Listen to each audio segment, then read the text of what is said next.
महाराज की जय। श्री सद्गुरु महाराज की जय। श्री सद्गुरु महाराज की जय।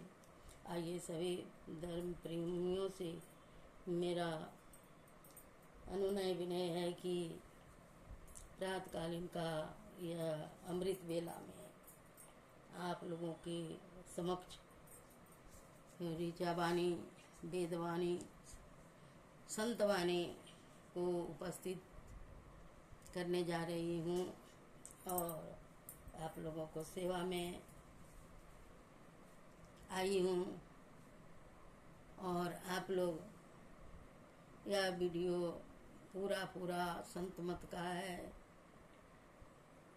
पूरा अंतिम तक आप लोग देखें। ये मेरी नानी गुरु सत्संग व मेरी नानी गुरु का चैनल है और संत मत सिद्धांत सहित है। सरल है, हिंदी भाषा में बहुत समझ में आएगी आप लोगों को। पदावली से एक भजन गा करके शुरुआत करूंगी गुरु वंदना के साथ। सदगुरु परमानंद जी महाराज की यह वाणी अत्यंत जीवन उद्धारक और सुख शांति देने वाले मनुष्य जीवन का अधिकारी को ही मिलता है। मनुष्य तो जन्म ले लिए, लेकिन मनुष्य का कर्तव्य नहीं जानते हैं। मनुष्य कैसा होता है। रावण तो बनना आसान है, लेकिन मनुष्य बनना बड़ा कठिन है। इसलिए मनुष्य, जितने मनुष्य तनधारी हैं, प्रभु भक्ति कर सकते हैं सभी। ऐसी गुरु महाराज का आदेश है और आप लोगों के सेवा में उपस्थित हूँ। मेरा वीडियो पूरा आप लोग पूरा चैनल को देखेंगे और शेयर करेंगे, कमेंट में जय गुरु लिखेंगे और सब्सक्राइब करना कभी न छोड़ेंगे, भूलेंगे नहीं। एक सब्सक्राइब आप लोगों का बहुत बड़ा मनोबल को बढ़ाएगा। आप लोग को सेवा में हाजिर हूँ। मंगल मूर्ति सदगुरु मिलवे सर्वादा, मंगलमय मंगल करन बिनवो बारंबार। तीन लोग नौ खंड में गुरु ते बड़ा न कोई, अकर्ता करे न करी सके गुरु करे सो होय। बंदाओ गुरु पद कंज कृपा सिंधु नर रूप हरि, महामोह तम पुंजा सुबचन रवि कर निकर। सिया राम मैं सब जग जानी, करूं प्रणाम जोरी जुग पानी। बार बार वर मांगऊं हर्षि देव श्री रंग, पद सरोज न पाइनी भक्ति सदा सतसंग। धन्य धन्य सतगुरु सुखदा महिमा कही न जाय, जो कछु कहूँ तुमरी कृपा मोती कछु न बसाय, मोती कछु न बसाय। बोले ब्रह्म से श्री सतगुरु महाराज की जय। पदावली से एक भजन आप लोगों को सेवा में हाजिर करती हूँ। क्या सोबत गफलत के मारे, जाग जाग मन मेरे।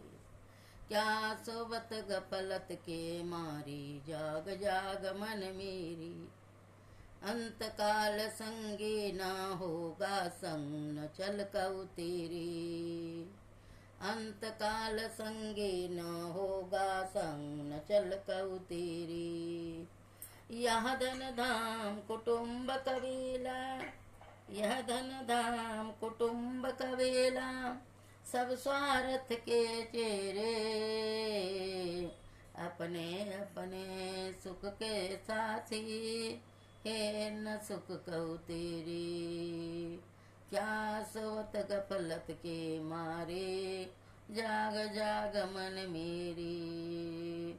तन मन सुख है ना सुख तेरो, आत्म सुख निज तेरे। तो तन मन सुख को निज कर जान्यो, भयो काल के चेरे। क्या सोवत गफलत के मारे, जाग जाग मन मेरे। दृढ़ प्रतीत प्रीत करि गुरु से, कर सतसंग सवेरे। या विधि भव फंदा कट जाइए, मैं ही कहत ही तेरे। क्या सोवत गफलत के मारे, जाग जाग मन मेरे। पदावली से संत सदगुरु महाराज हमारे उपदेश करते हैं कि ये जग में क्या सोते हो, जागो हे मन, तू परमात्मा के ओर चलो। अंतकाल तेरा कोई संगी न होगा, कोई साथ देने वाला नहीं है। शरीर भी छोड़ना पड़ेगा। शरीर को तरह तरह से भोग खिला रहे हैं कि इसको पोस रहे हैं, इसको संवार रहे हैं, इसको सुंदर बना रहे हैं, लेकिन यह भी कब धोखा देगा। हंस चलेगा अकेला, आया है सो जाएगा। राजा रंग फकीर, कोई सिंहासन चढ़ी चले, कोई बंदे जाए जंजीर। यह सिंहासन पर जाएगा या बंदे जाए जंजीर, ये दो ही रास्ता है। अंतकाल कोई संग नहीं होगा, हंसा अपना उड़ जाएगा। यह धन धाम कुटुंब कबीला सब स्वार्थ के चेहरे। यह दुनिया जो है, अपना परिवार जितना है, मोह ममता कुटुंब परिवार में सब स्वार्थ के, आपको स्वार्थ के बस प्यार करते हैं। अपने अपने सुख के साथ ही है न कहो सुख तेरी। अपना अपना सब स्वार्थ के बस में सुख मानते हैं, और आपका सुख निज सुख क्या है वह नहीं जानते हैं, तो आपको क्या जनाएंगे। तन मन सुख है ना सुख तेरो, आत्म सुख निज तेरे। ये तन मन का सुख है, यह सुख आपका नहीं है। आत्मा का सुख, आत्मा का उन्नति, आत्मा का भोजन आप नित्य दिन नहीं दे पा रहे हैं। इसलिए आत्मा का भोजन परमात्मा का भजन है।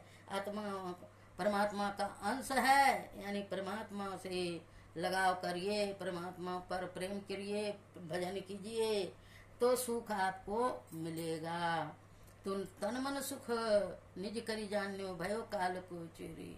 कहते हैं तन मन सुख को तुम निज करके जान गया, अपना जाना और काल के गाल में चले गए।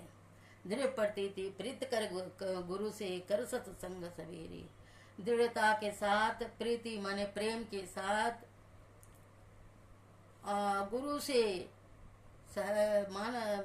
गुरु से युक्ति जान करके, कल करो से आज करो, आज करो से आप पल में प्रलय होएगा, बौरी करेगा कब। यह सत्संग सवेरे कीजिए, नित्य दिन समय से पहले सत्संग किया करें। या विधि भव फंदा कट जई है, मैं ही कहते तरे। इसी विधि से आपका जन्म मरण रूपी फंदा कट जाएंगे, और अपना घर अपना परमात्मा के पास, पर जैसे ध्रुव गया, प्रहलाद गया, जितने संत हैं सब अमर हैं, वह आपको संदेश देकर चले गए हैं, लेकिन गए नहीं हैं। शरीर गया है, परमात्मा आए वो भी गए। जैसे गुरु महाराज एक बार लेटे हुए थे, मौज में आकर के क्या उनका मौज हुआ, उधर से छोटे लाल बाबा आ रहे थे, पढ़े लिखे विद्वान हैं, सन्यासी हैं, लेकिन जो गुरु महाराज के मौज से मुंह से निकला, के छिए, मैथिली भाषा में के छिए, कायस्ती भाषा है। तो कहते हुजूर सरकार छोटे लाल छिए। तो कहते कौन दल में है तुम? तो कहते सरकार हुजूर जी हम गुरु दल में हैं। ठठा के हंसे गुरु महाराज। वो कहते बच गया बच्चा, बच गया, बच गया, बच गया। राम आए वो भी शरीर छोड़ के चले गए, कृष्ण आए वो भी शरीर छोड़ के चले गए, कंस आया उसने उत्पात करके चला गया, वो भी शरीर छोड़ा, रावण आया रावण भी चला गया। लेकिन गुरु का आदि है न अंत है, गुरु अनंत है, गुरु सदा है, सदा रहेंगे।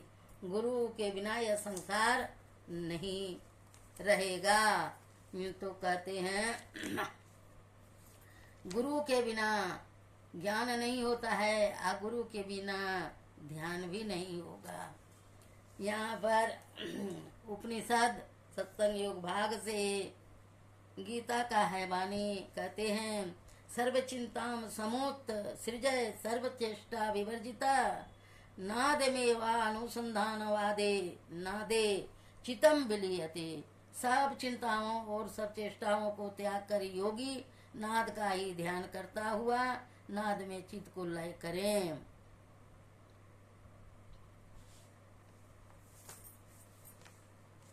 और ज्वालो दर्शन उपनिषद से सामवेद खंड 1।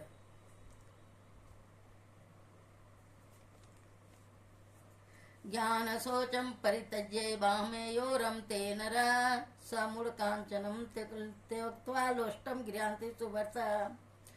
ज्ञान सोच को छोड़कर जो बाहरी सोच में लगा रहता है वह मूढ़ सोने को छोड़कर मिट्टी का ढेला लेता है।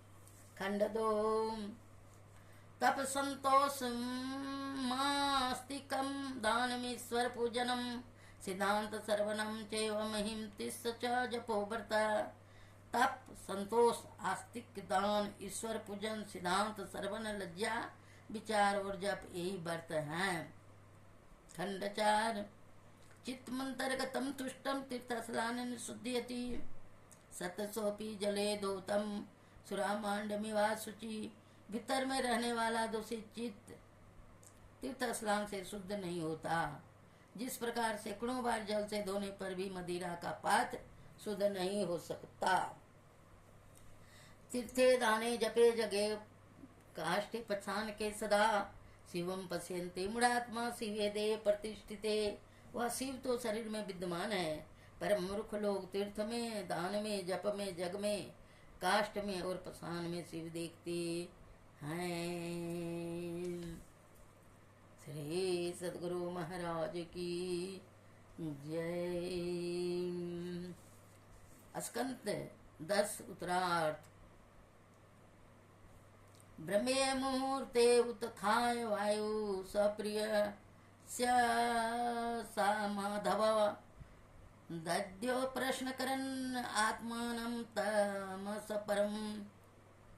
भगवान श्री कृष्ण प्रतिदिन ब्रह्म मुहूर्त में ही उठ जाते और हाथ मुंह धोकर अपने मायातीत आत्म स्वरूप का ध्यान करने लगते। उस समय उनका रोम रोम आनंद से खिल उठता। स्कंद 11 अध्याय 14। उद्धव उवाच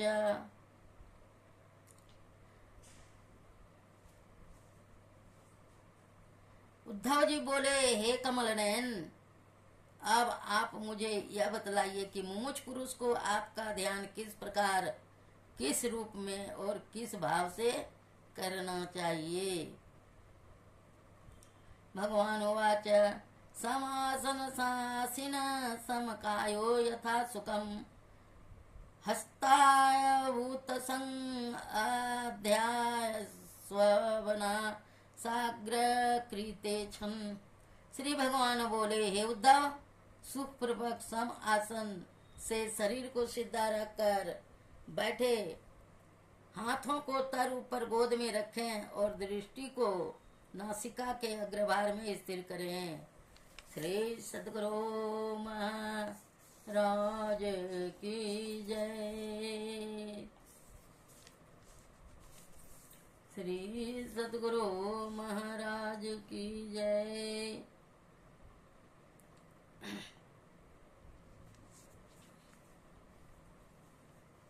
अध्याय 19। इसके अनंतर अब उस योग शास्त्र का वर्णन करता हूँ जिससे उत्तम कोई नहीं है। उसी के द्वारा योगी जन ध्यान से शुद्ध आनंद रूप ब्रह्म को देखते हैं। मैं उसके उपदेश को ठीक ठीक कहूँगा, उसको तुम चित्त से सुनो कि उपायों से चित्त को शरीर में अंतर्मुख करता हुआ उस आदि अंत रहित परमात्मा को देखता है। जैसे कि कोई मनुष्य सिंह को मूंछ से खींचकर देखी, उसी प्रकार योगी भी शरीर से आत्मा को जुदा करके देखता है। मूंछ और शरीर कहाँ, सिंह को आत्मा रूप कहाँ, यह श्रेष्ठ सिद्धांत बड़े उत्तम योगी लोगों से जाना गया है। जब जीवात्मा अपनी आत्मा को परमात्मा में अच्छी तरह से संयुक्त देखता है, तब एकता से इस संसार में उसका कोई ईश्वर नहीं है। जो कि तीनों लोगों का स्वामी है, वह भी नहीं। वह योगी अपनी इच्छा के अनुसार देवता, गंधर्व, मनुष्यों के शरीरों को प्राप्त करता है और जरा मरण दशाओं को पृथक होकर सोचता है। 9 प्रश्न होता है। वह इंद्रियों को स्वाधीन रखने वाला योगी देवताओं के देव भाव को भी प्राप्त करता है और इस विनाशवान शरीर को त्याग करके अविनाशी ब्रह्म को पाता है, अर्थात विधेय केवल तक ही ऐश्वर्य है। योगी अचले इंद्रियों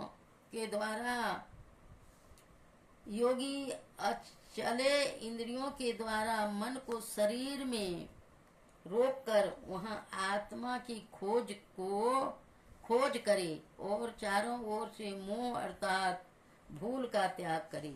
इस रीति से सदैव योग का अभ्यास करने वाला शुद्ध चित्त मनुष्य थोड़े ही समय में उस ब्रह्म को पाता है, जिसको देखकर प्रधान का जानने वाला होता है। वह ब्रह्म नेत्रों से देखने में नहीं आता, किसी इंद्रियों से भी नहीं जाना जाता है। यह बड़ा श्रेष्ठ आत्मा केवल चित्त रूपी दीपक ही से देखने में आता है। शांति पर्व राजधर्म अध्याय 12। और अन्य ऋषि लोग चित्त ही में मानसी पूजा आदि से जगहों को करते हैं। ये राजन, देवता लोग भी ऐसे ब्राह्मण की इच्छा करते हैं जो चित्त को एकाग्र करके ब्रह्म रूप को देखता है। इसी से वह भी ब्रह्म रूप ही है, ब्रह्म रूप ही है। शांति पर्व पूर्वार्थ मोक्ष धर्म। श्लोक। शूद्रो चेतद भावेल अच्छम द्विजे तच न विद्यते नवे शूद्रो भवे क्षुद्रो ब्राह्मणो न च ब्राह्मणा। अध्याय 16। भरद्वाज और भृंगु का संवाद। जो ब्राह्मण के गुण शूद्र में दृष्टि पड़े और ब्राह्मण में वर्तमान न हो, ऐसी दशा में शूद्र नहीं और ब्राह्मण नहीं गिना जाएगा। अर्थात 65 अध्याय 65। व्यास जी बोले कि जो पुरुष बिना आत्मज्ञान के दान, तप और कर्म को हजारों वर्षों तक करता है, वह दानादि नाशवान होता है। इस कारण आत्मा का आकांक्षी उसकी शांति के लिए कर्म करें। अध्याय 77। व्यास जी का वाक्य। तीनों काल योग का अभ्यास करें। जैसे पात्रों का चाहने वाला मनुष्य पात्रों की रक्षा करता है, उसी प्रकार एकाग्रता करने वाला इंद्रियों के समूह को हृदय कमल में नियत करके सदैव ध्यान करें और योग से चित्त को भयभीत न करें। जिस युक्ति से इस चंचल चित्त की वश में करें, उसी का सेवन करें और तदुप होकर उससे चलायमान न हो, वह सावधान योगी है। इस शांत चित्त रूप योग मार्ग से सुदृढ़ और धर्म करने जानने वाली स्त्रियां भी परम गति को पाती है, परंतु शांत चित्त रूप योग मार्ग में स्त्री और शूद्र भी अधिकारी है। जीवों का कोई धर्म अहिंसा से उत्तम नहीं है। अभय रूप दानों को सब दानों से श्रेष्ठ कहते हैं। श्री सतगुरु महाराज की जय। सत्संग योग भाग 1 से महाभारत की बात है। आप लोगों को सेवा में मैं यहाँ तक दी और कुछ अब गुरु महाराज का वाणी को सुनी। कहते हैं, संतो सुमिरहु निर्गुण अजर नाम। दरिया साहब की वाणी है। संतो सुमिरहु निर्गुण अजर नाम, जाके लगी अनहद तान हो निर्वाण निर्गुण नाम की। चेतन और जड़ के सब मंडल शांत अंत सहित और अन स्थिर है। सारे संतों के पार में अनंत भी अवश्य है। अनंत एक से अधिक कदापि नहीं हो सकता और न इससे भिन्न किसी दूसरे तत्व की उपस्थिति हो सकती है। केवल अनंत तत्व ही सब प्रकार अनादि है। इस अनादि अनंत तत्व के अतिरिक्त किसी दूसरे अनादि तत्व का होना संभव नहीं है। जो स्वरूप से अनंत है उसका अपरंपार शांति युक्त होना परम संभव है। अपराजर और परा चेतन दोनों प्रकृतियों के पार में अगुण और सगुण पर अनादि अनंत स्वरूपी अपरंपार शक्ति युक्त देश कालातीत शब्दातीत नाम रूपातीत अद्वित मन बुद्धि और इंद्रियों के परे जिस परम सत्ता पर यह सारा प्रकृति मंडल एक महान यंत्र की नाई परिचालित होता रहता है, जो न व्यक्ति है और न व्यक्त है, जो माइक विस्तृत विहीन है, जो अपने से बाहर कुछ भी अवकाश नहीं करता है नहीं रखता है, जो परम सनातन परम पुरातन एवं सर्वप्रथम से विद्यमान है। संत मत में उसे ही परम अध्यात्म पद व परम अध्यात्म स्वरूपी परम प्रभु सर्वेश्वर कुल मालिक मानते हैं। परा प्रकृति व चेतन प्रकृति व केवल पद त्रय गुण रहित और सच्चिदानंदमय है और दूसरा प्रकृति अपरा प्रकृति व जलात्मक प्रकृति त्रैगुणमयी है। त्रय गुण के मिश्रण से सम्मिश्रण से रूप से सम्मिश्रण रूप को जड़ात्मक मूल प्रकृति कहते हैं। परम प्रभु सर्वेश्वर व्याप अर्थात समस्त प्रकृति मंडल में व्यापक है, परंतु व्यापक को भरकर ही वे मर्यादित नहीं हो जाते हैं। वे